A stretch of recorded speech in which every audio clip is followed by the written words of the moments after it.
0ಯಿಂದ 8 ವರ್ಷದ ಒಳಗಿನ ಮಕ್ಕಳಿಗೆ ಪೌಷ್ಟಿಕ ಆಹಾರ ಅವರ ಬೆಳವಣಿಗೆಗೆ ಬಹಳ ಮುಖ್ಯ ಎಂದು ಕ್ಷೇತ್ರ ಶಿಕ್ಷಣಾಧಿಕಾರಿ ನಟರಾಜು ತಿಳಿಸಿದರು.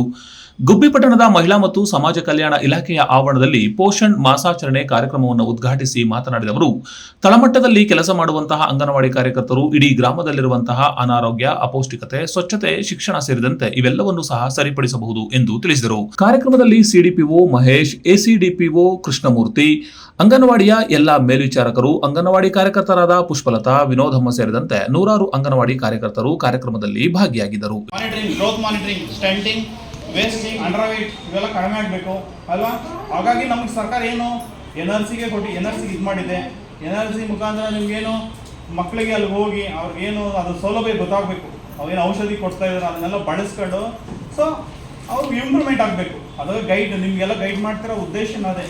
ಯಾಕೆ ಇದರಿಂದಾಗಿ ಸಮಾಜದಲ್ಲಿ ಒಳ್ಳೊಳ್ಳೆ ವ್ಯಕ್ತಿಗಳು, ಒಳ್ಳೊಳ್ಳೆ ಸಂಪನ್ಮೂಲ ವ್ಯಕ್ತಿಗಳು ನಮ್ಮ ಈ ಸಮಾಜಕ್ಕೆ ಕೊಡುಗೆ ಯಾರ್ಯಾರು ಯಾವ ಶಕ್ತಿ ಅಂತ ಗೊತ್ತಿಲ್ಲ. ಶಿ ವಾಸ್ ಇನ್ ಕನ್ಸೀವ್, ಯಾವಾಗ ಅವಳು ಗರ್ಭನ ಧರಿಸ್ತಾಳೆ ಅವತ್ತಿನಿಂದಲೂ ಕೂಡ ಆ ಆರೈಕೆ ಅನ್ನೋದು ಶುರುವಾಗುತ್ತೆ. ನಾವೆಲ್ಲರೂ ಕೂಡ ಮಗು ದೊಡ್ಡವರಾದ್ಮೇಲೆ ಅವನ ಬಗ್ಗೆ ತುಂಬ ಇದಾಗಿ ಅವನ್ನ ತಿದ್ದೋದಕ್ಕೆ ಪ್ರಯತ್ನ ಮಾಡ್ತಾರೆ. ಅವನ ಹೈಸ್ಕೂಲ್ಗೆ ಹೋದ್ಮೇಲೋ ಕಾಲೇಜ್ಗೆ ಹೋದ್ಮೇಲೋ ಅವಾಗ ನಾವು ಅವನ ಬಗ್ಗೆ ತಿದ್ದೋದಕ್ಕೆ, ಅವನ ಸರಿ ತಪ್ಪುಗಳನ್ನ ತಿದ್ದೋದಕ್ಕೆಲ್ಲ ಪ್ರಯತ್ನ ಮಾಡ್ತಾರೆ. ಆದರೆ ಅಷ್ಟೊತ್ತಾಗಲೇ ಅವನ ಬೆಳವಣಿಗೆ ಮ್ಯಾಕ್ಸಿಮಮ್ ಮುಗಿದೋಗಿರುತ್ತೆ. ಎಲ್ಲ ಮುಗಿದೋದ್ಮೇಲೆ ಅವನಿಗೆ ತಿದ್ದೋದಕ್ಕೆ ಪ್ರಯತ್ನ ಮಾಡ್ತಾರೆ. ಇದು ಬಹಳ ತಪ್ಪು ಕಲ್ಪನೆ. ಆ್ಯಕ್ಚುಲಿ ಆ ಮಗುವಿನ ಎಲ್ಲ ಶಾರೀರಿಕ, ಮಾನಸಿಕ ಮತ್ತು ಬೌದ್ಧಿಕ, ಭಾವನಾತ್ಮಕ, ಸಂವೇದಾತ್ಮಕ, ಆಮೇಲೆ ಸೌಂದರ್ಯ ಪ್ರಜ್ಞೆ ಇವೆಲ್ಲ ಬೆಳಿಬೇಕಾಗಿರೋದು ಈ ಏಜಲ್ಲಿ. ಫ್ರಮ್ 0 to 8 years ಏನಿದೆ. 0 means when she was conceive.